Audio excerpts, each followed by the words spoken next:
کہ چونکہ حدیث کے کام میں لگے رہتے تھے آپ، احادیث شریفہ کو لکھنا، یاد کرنا، پڑھنا، حدیثوں کے ڈفرنٹ طرق کو جمع کرنا، ایک حدیث کتنے چین آف ٹرانسمیشن سے آ رہی ہے، حدیث کے معنی پر غور کرنا، اس کے لیے لغات کو دیکھنا، مطلب بہرحال حدیث شریف کے ریسرچ کرتے رہتے تھے۔ تو آپ کہتے ہیں کہ حدیث شریف کے کام میں مصروف رہنا کا مطلب یہ ہے کہ رسول اللہ صلی اللہ علیہ وسلم اور صحابہ کے ساتھ رہنا ہے۔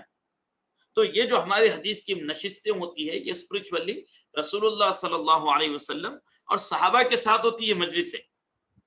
یہ مجلسوں کی برکتیں جو ہے حاصل ہوں گی اسپرچولی۔ جب ہم حدیث کی مجلس میں ہوتے ہیں، سیشن میں ہوتے ہیں، تو رسول اللہ صلی اللہ علیہ وسلم صحابہ کے ساتھ ہوتے ہیں۔ دوسری چیز یہ ہے، حضرت عبداللہ ابن مبارک رحمۃ اللہ علیہ کے بارے میں آیا کہ حضرت عبداللہ ابن مبارک کے بارے میں آیا کہ جمع عبداللہ الحدیث، حضرت عبداللہ ابن مبارک نے حدیث کو، فقہ کو، عربیت کو، ایام الناس، لوگوں کے حالات کو، بہادری کو، سخاوت کو، تجارت کو اور اختلاف کے وقت محبت کو جو ہے اپنا شیوہ بنا لیے تھے۔ یہ سارے کوالٹیز حضرت عبداللہ ابن مبارک میں تھے۔ اور آپ کے اخلاص کا ایک واقعہ یہ ہے کہ آپ 4 مہینے جو ہے تجارت کرتے تھے، بزنس، ٹریڈ، 4 مہینے جو ہے رومیوں سے جہاد کرتے تھے، رومنس کے ساتھ آپ جنگ کرتے تھے، اور 4 مہینے حدیث شریف کا درس دیتے تھے۔ تو حضرت عبداللہ ابن مبارک رحمۃ اللہ علیہ جب روم کی سرحد پر، بارڈرز پر جاتے تھے جنگ کے لیے، تو راستے میں ایک جگہ اسٹے کرتے تھے۔ ایک حدیث شریف کا پڑھنے کا شوقین طالب علم آ کے آپ کے پاس حدیث پڑھتا تھا، ایک حدیث شریف سے کا شوق رکھنے والا طالب علم آپ کے پاس حدیث شریف پڑھتا تھا۔ تو ایک موقع پر حضرت عبداللہ ابن مبارک رحمۃ اللہ علیہ وہاں گئے، جا رہے تھے، تو راستے میں جیسے ایز یوزول ہمیشہ اسٹے کرتے تھے، رکے تھے لے اوور کی وہاں پر، لیکن وہ اسٹوڈنٹ آیا نہیں۔ حالانکہ یہ ہوتا تھا جب بھی آپ جاتے تھے وہ طالب علم آ کر آپ کے پاس حدیث پڑھتا تھا، تو لوگوں سے آپ پوچھے کہ بھائی کیا بات ہے، وہ نوجوان آئے نہیں ہمارے پاس پڑھنے؟ تو لوگ بولے حضرت وہ کئی لوگوں سے قرضہ لیا تھے، وہ قرضہ ادا نہیں کر سکے، تو ان کے قرض خواہوں نے قاضی کے پاس ان کی شکایت کرا کے ان کو اریسٹ کرا دی، قید کروا دی، قید خانے میں ڈال دی۔ تو حضرت عبداللہ ابن مبارک رحمۃ اللہ علیہ کو بڑی فکر ہوئی، اور آپ بڑے غنی تھے، بڑے رچ تھے، خاندانی طور پر امیر تھے۔ آپ فوراً گئے، معلومات کر کے جتنا جو قرض تھا وہ پورا قرض آپ اپنی پاکٹ سے ادا کر دی اپنے اسٹوڈنٹ کا، اور پھر واپس آ گئے۔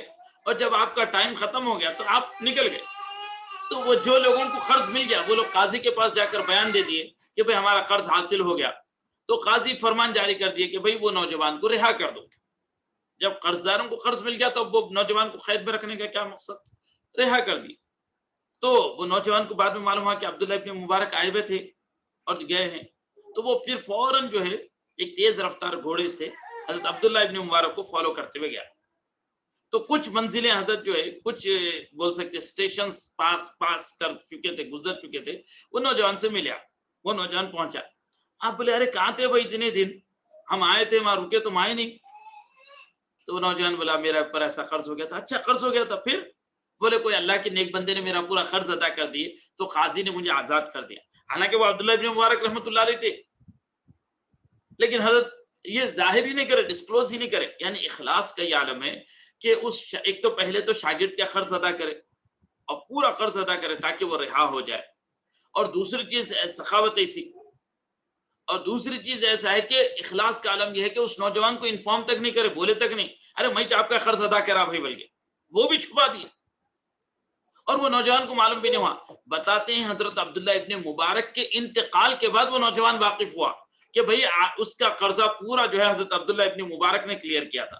تو محدثین حدیث کے ماہر ہونے کے ساتھ ساتھ، فقہ کے ماہر ہونے کے ساتھ ساتھ ایسے اعلیٰ اخلاق کے حامل ہوتے تھے، سخاوت ایسی ہوتی تھی کہ پورا قرض ادا کر دیا اس نوجوان کا۔ اور اخلاص کا عالم یہ ہے کہ اس کو انفارم نہیں کیے۔ ہمارا یہ حال رہتا کہ ہم کرے تو ڈائریکٹلی نہ صحیح انڈائریکٹلی نالج میں لا دیتے، بول دیتے آپ ان کے اوپر جو قرضہ تھا میں ادا کرا، بلکہ 4 لوگوں کو بول دیتے بہت پریشان تھے بھائی، انہوں میں دیکھا، ہمدردی کرا، ترس آیا، پریشان ہے، بی بچہ لے، لہٰذا میں ادا کر دیا۔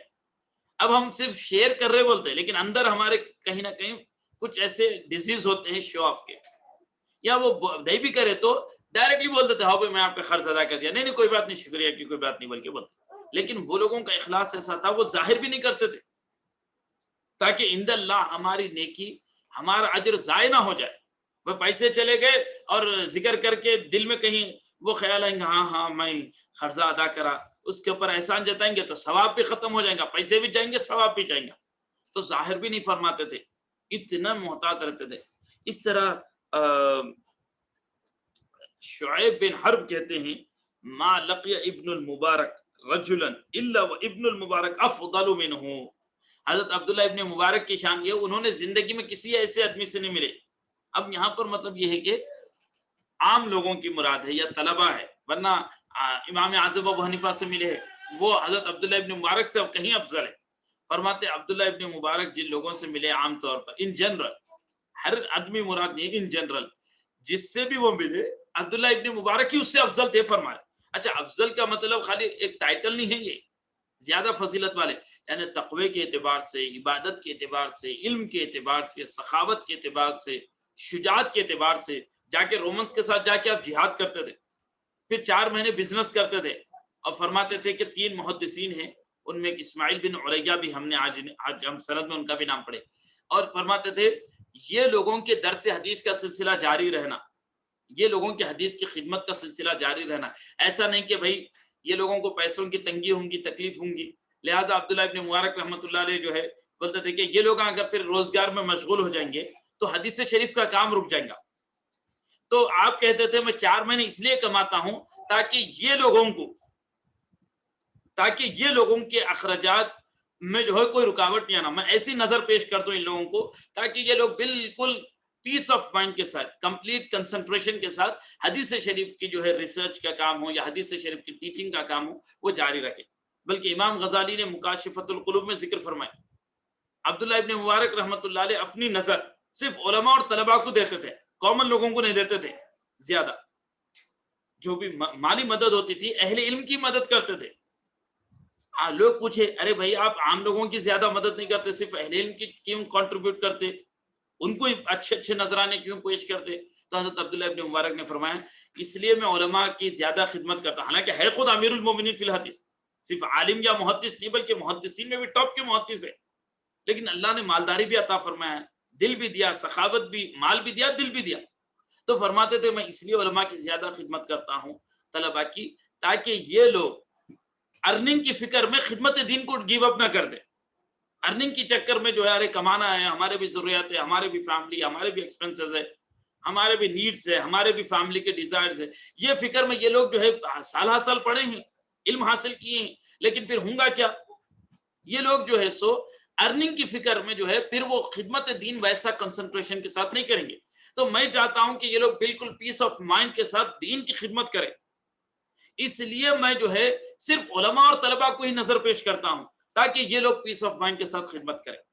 تو اب اس ضمن میں مشورہ یہ ہے کہ ہمارے کانٹیکٹس میں جو علماء ہیں، جو سادات ہیں، ان کو جو ہے اب جو ویسے تو جو ہے فی سبیل اللہ کی تفسیر میں آئے اعلیٰ حضرت نے ذکر کیا طلباء ہے، علماء ہیں، جو مثل الذین ينفقون اموالهم فی سبیل اللہ کمثل حبہ، ایک بینج ہے، ایک دانہ ہے، اس کی 7 شاخیں نکلی، ہر شاخ میں 100 بینج ہے، 100 دانے ہیں. تو فی سبیل اللہ خرچ کرنے کی مثال دی اللہ تعالیٰ، ایک دانہ ہے جس کی 7 شاخیں ہیں، پھر ہر شاخ میں 100 دانے ہیں. تو راہ خدا میں خرچ کرنے کا 1 روپیہ خرچ کرنے کا ثواب 700 ہے. تو اعلیٰ حضرت علیہ رحمہ وغیرہ نے ذکر کیا طلباء کو 1 روپیہ جو ہے مدد کرنا، علماء کی خدمت کرنا. اور اس طرح جو ہے یہ اہل علم ذکر فرماتے سادات رسول اللہ کی نسبت سے ان کی 1 روپے سے جو ہے خدمت کرنا، فرمائے 700 روپے کا ثواب ملے گا. عام لوگوں کو اگر آپ مدد کریں گے 1 روپے کا 10 روپے میکسیمم یا 70 روپے حاصل ہوگا. لیکن علماء کی خدمت، طلباء کی خدمت، اور کوئی بھی خدمت صرف پیسے کی نہیں. ایک عام آدمی کو آپ کھانا پکا کے دیے 10 نیکی حاصل ہوں گے. ایک عالم کو پکا کر دیے، ایک سید زادے کو پکا کر دیے، ایک طالب علم کو پکا کر دیں گے تو 700 نیکیاں حاصل ہوں گے. پانی دیے 700 نیکیاں حاصل ہوں گی. یعنی ان کے ساتھ جو بھی خیر کا کام. اب یہ تو رمضان مبارک ہے، تو رمضان میں جو ہے وہ 700 پھر ملٹیپلائی ہو جاتے ہیں، جو ہے کم از کم نفل ہے تو فرض کے برابر کے ہے تو قریب فرض واجب ہے تو کم از کم 27، یعنی 700 ملٹیپلائڈ بائی 27 ہو جاتے ہیں. یعنی اگر $1 کسی حافظ قرآن کو پیش کرے، کسی سید زادے کو پیش کرے، کسی طالب علم کو پیش کرے تو عام حالات میں 700 ملتے ہیں، اور رمضان شریف میں وہ 700 ملٹیپلائی بائی کم از کم 27 ہو جاتی ہے. یعنی 700 کو 27 سے پھر آپ ضرب دیجیے تو یہ ہے کہ اس مہینے میں جو ہمارے جاننے والے علماء ہیں، طلباء ہیں، حفاظ ہے، اور خاص طور پہ مساجد کے ائمہ ہوتے ہیں، چونکہ مساجدوں کا بڑا کرائسس کا عالم ہوتا ہے، ان کے لیے بڑے چیلنجز ہوتے ہیں ائمہ کے لیے. ایک تو ریسٹرکشن زیادہ ہوتے ہیں، رسپانسبلٹی زیادہ ہوتے ہیں، اور سیلریز کم ہوتے ہیں، عام لوگوں کے مقابلے میں ان کے سیلریز کم ہوتے ہیں، اور اس طرح وہ تھوڑا سا ایک بندھے ہوئے بھی رہتے ہیں، ٹائپ پہ رہتے ہیں، ارے نہیں جا سکتے بھائی، نمازوں میں رہنا ہے یہاں پر. اس طرح جو ہے تو ان کا دل بہت جلدی جو ہے اس خدمت سے دور ہو سکتا. تو ان کو جو ہے اس انداز سے ہم خدمت کر کے تاکہ ان کا دل بندھا رہے. ارے بھائی اس امامت کے ذریعے الحمدللہ لوگ جو ہے مدد کر دیتے ہیں، تو جو ہے حفاظ ہے تاکہ ان کی خدمت ہو، علماء ہیں تاکہ خدمت دین کی طرف وہ جڑے رہے. اس طرح جو ہے جو ہم میں جو انڈیا پاکستان کے لوگ ہیں، ہمارے اپنے نیٹو علاقوں میں، ہمارے اپنے آبائی علاقے ہیں، یا ہمارے اپنے شہروں میں جو ہمارے اپنے مقامی مساجد ہے، یا وہاں کے مدارس ہے، سنی مساجد مدارس، وہاں کے ائمہ ہیں، مؤذنین ہیں، ان کی خدمت کی فکر کرنا چاہیے. ایک تو یہ ہے کہ اہل علم کی خدمت، سادات کی خدمت 1 روپے کا 700 روپے ہے ثواب. 1 روپیہ دیے تو 700 کا ثواب، پھر رمضان میں وہ ملٹیپلائی ہو جاتا ہے 27 سے. تو علماء کی خدمت کی فکر، جان پہچان میں جو سادات ہے. اب اس آیت کی تفسیر میں تو راست نہیں ہے، لیکن نسبت رسول کی سے، کیونکہ اللہ اور رسول کی راہ میں خرچ کرنے کا ثواب تو سادات پر جو خرچ ہوتا ہے وہ بھی رسول اللہ رسول کی نسبت سے، علماء پر جو خرچ ہو رہا ہے وہ بھی اللہ رسول کی نسبت سے. تو جو ہے زیادہ سے زیادہ فکر کرنا چاہیے اپنے جان پہچان میں، اور اپنے قریب کے مساجدوں کے ائمہ، یا پھر ہم جن علاقوں سے تعلق رکھتے ہیں ان مساجد کے ائمہ اور خطبہ کی، تاکہ یہ ہے کہ وہ حضرات جو ہے دل جمعی کے ساتھ خدمت کرے، بالکل گیو اپ نہ کر دے. کمانے کی فکر میں بالکل پورا خدمت دین کا چیپٹر کلوز ہو جا رہا ہے، صرف کمانا ہے بھائی، مہنگائی بڑھ گئی، اخراجات بڑھ گئے، کہاں سے ہوتا بھائی، امامت پہ کہاں سے ہوں گا، تقریروں میں بھی وہ نظر آنے نہیں آ رہے. لہٰذا سب چھوڑو بھائی یہ دھندا. 8 سال پڑھ کر، میں خود ان پرسنلی جانتا ہوں کہ بہت سے ایسے لوگ ہیں 8 سال 10 سال جامع نظامیہ میں پڑھ کر وہ سب ملٹی نیشنل کمپنیز میں چلے گئے. اب ان میں سے جو بعض لوگ اہل دل ہے وہ کم از کم جمعہ کی خطابت کی فریضہ انجام دے رہے ماشاءاللہ. بعض لوگ اپنی بستی کے مسجدوں میں درس قرآن وغیرہ دے رہے، لیکن بہت کم لوگ ہیں، 10 میں سے 1-2 لوگ ہیں. ادروائز جو جابوں کی طرف چلے گئے وہ پوری خدمت دین کو ختم کر دی. نہ جمعے کا درس ہو رہا ان کا، نہ درس قرآن ہے، نہ درس حدیث ہے. وہ ان کے شفٹاں ایسا چینج ہوتا ہے، ارے نہیں صاحب شفٹاں ایسا چینج ہو رہے، کوئی کام ہی نہیں ہو رہا. نہ پیسے سے کوئی کام ہو رہا، نہ ان کی علمیت سے کوئی فائدہ ہو رہا. حالانکہ یہ ہے کہ 8 سال 10 سال پڑھنے کے بعد قوم کو فائدہ پہنچانا چاہیے اپنی کنوینئنس کے ساتھ، اپنی سہولت کے ساتھ. تو ایسے لوگ جو کام کر رہے ہیں یا جن سے امید ہے کام ہو سکتا ہے، ان کی خدمت کرنا چاہیے. تو جزاکم اللہ خیر. اگر اس حوالے سے آپ کے کچھ سوالات ہیں تو آپ فرما سکتے ہیں. یعنی ہماری جو تعجیل عصر پر، یہ تو برسبیل تذکرہ یہ باتیں آ گئی ہیں بائی دا وے. اصل نماز عصر کے جلدی پڑھنے اور تاخیر سے پڑھنے کی روایت